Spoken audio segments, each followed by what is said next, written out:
Es par mācībām, varbūt uz visiem attiecās, visiem vadītājiem, finansistiem, mārketinga cilvēkiem. Latvijā to mārketinga specializētā izglītība, man liekas, tā ir kā ir. Arī ar to specializētā finanšu izglītība arī tā ir kā ir. Vadības izglītība arī, teiksim, tā ir kā ir. Tad, kā jau Evija minēja, vai nu tad ir jādodās uz ārzemēm studēt, vai otra versija, tie, kas, kā saka, nav iespējas vai negrib doties uz ārzemēm, tad galvenais ir pašam gribēt mācīties.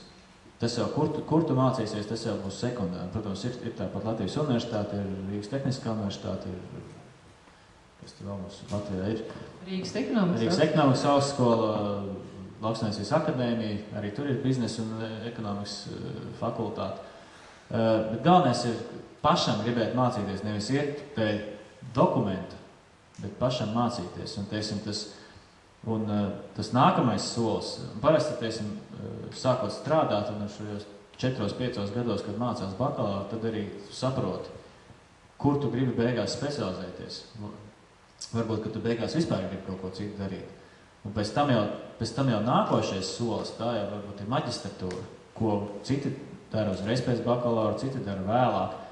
Nu, es teiktu, ka īstenībā tas jādara vēlāk, tā kā jau es, apmuļļājies kaut kur un zinu, ko gribu, tad jau gan viss, kas var notīties. Piemēram, tagad es, kad beidzu maģistratūru kopā ar Evu, tad mūsu grupā bija, pieņemsim, biznesa vadība un finanses, varētu teikt tā, biznesa vadības maģistratūrā bija mediķi, tulki, kas tur bija kaut kādi inženieri, tur tas no UNESCO Latvijas biroja vadītāji, teiksim, tie cilvēki klāsts jau, tā kā tas, principā, tā pirmā izglītība nenosaka to, vai jūs beigās būsiet vadītājs vai nebūsiet, vai jūs būsiet finanšu direktors vai nebūsiet, vai jūs būsiet mārketinga direktors vai nebūsiet.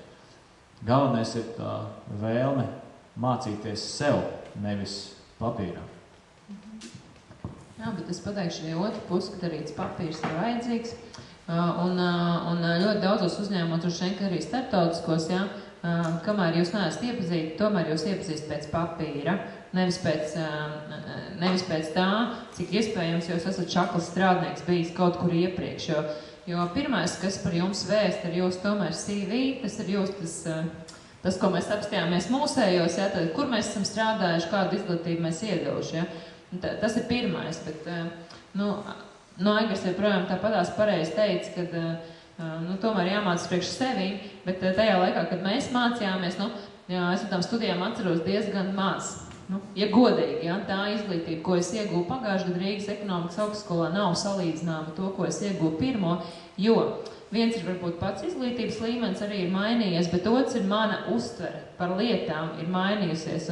Un tāpēc otrais arī bija jautājums, ko es otrais tā kā mēģinātu, varbūt, ja es mācītos, es nezinu, vai es to varētu izlabot, jo to var saprast tikai cilvēks pēc tam, un tad, kad ir tā dzīves pieredze.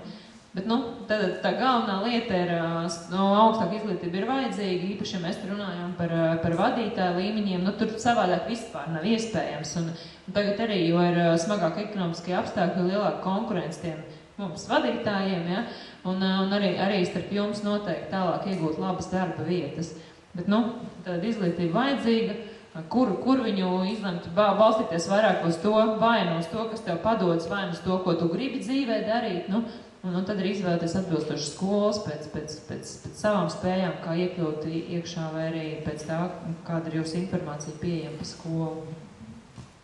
Es tikai gribēju piebilst, ka runājot par to pirmo izglītību, kas ir tā kā bakalaurs, tad ir maģistrs, un es arī esmu no tiem, kas vispirms mācījās bakalauru, un tā bija tāda tīri tā kā teorētiskās zināšanas, un pēc tam pastrādājot vēl gadus pa starpu, un tiešām mācoties maģistratūrā, ka tev jau ir šī te praktiskā bagāža, tu uz lietām skaties pavisam savādāk, un tā pieredze, ka tu vari mācīties šo te maģistra grādu un vienlaicīgi strādāt, tā dod vislabāko izpratni par to lietu.